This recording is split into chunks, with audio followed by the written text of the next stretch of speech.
Азыркы учурда ушул Атамбаев менен Бакиевдин үйү балдар реабилитациялык борбору кылынды. Бул ырчы Анжеликанын идеясыбы же сиздердин министрликтин идеясыбы?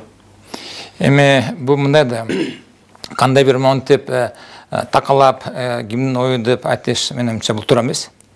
519 Жибек жолу 519 жана Жибек жолу 521 адресте Бакиевдин үйлөрү турган.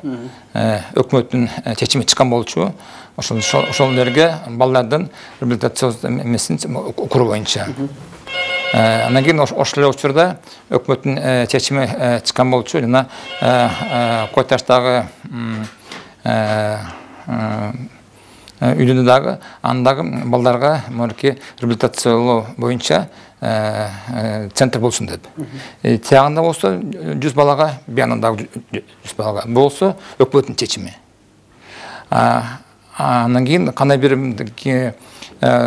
жол ортосунда ким бирөө мисалы кошулат, анан кандай бир гранттарды табам дейт, жардам берем дейт. Ушундай кишилер бар болсо, биз жардамды кошумча кабыл алганга даярбыз. Демек Анжелика айым кайрылган турбайбы силерге? Ne? Кайрылды?